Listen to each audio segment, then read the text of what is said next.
one of the topics that comes up a lot through conversation or in my writing about how to build an online business.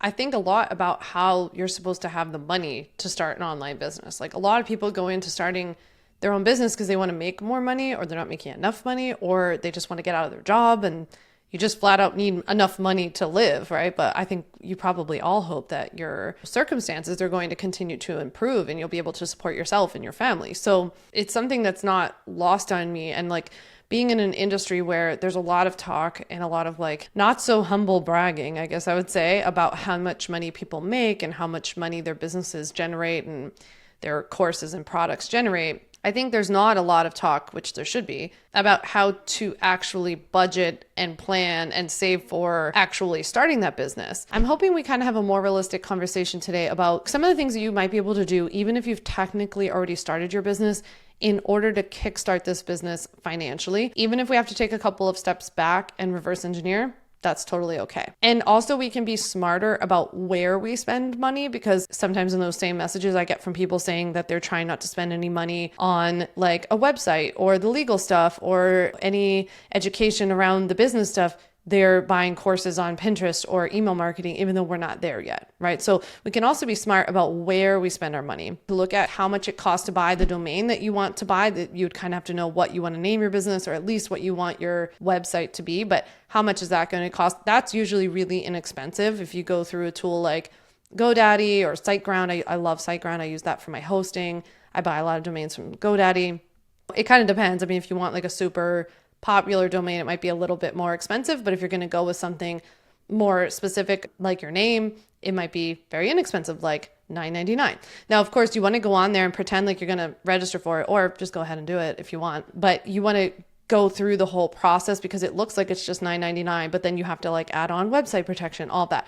At this time, by the way, I want to note for you, as you're going through this list that we're talking about, we don't need to add on all the bells and whistles. Like when you go to sign up for your domain name, for example, my goal for you right now is for you to just to park this domain, meaning that no one else can buy it. We don't need to sign up for like GoDaddy's website hosting tools or GoDaddy's email services or all these things, because right now we're just getting the basics.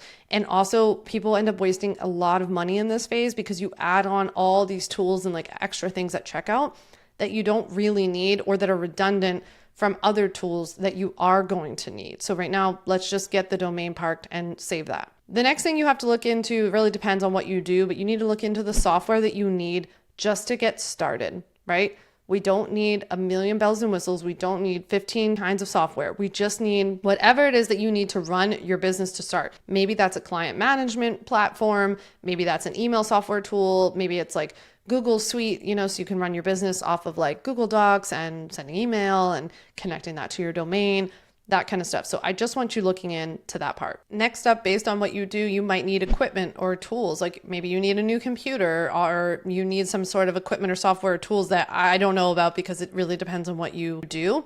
This is another area though where I would caution you that like a brand new MacBook is not going to make or break your business. You don't need a fancy camera at this point. You don't need the best microphone. You don't need the best of the best. We just need to get started. I know plenty of incredible business owners who run their businesses off of a MacBook that's from 6 years ago, or off of an old camera, or off just the built-in FaceTime tool that's within your MacBook or something like that.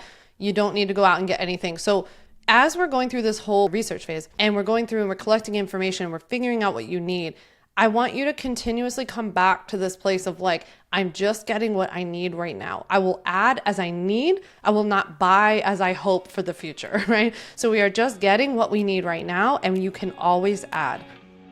You can learn more about legally protecting your business and take my free legal workshop, 5 Steps to Legally Protect and Grow Your Online Business at samvanderwielen.com. And to stay connected and follow along, follow me on Instagram at Sam Vander Wielen and send me a DM to say hi.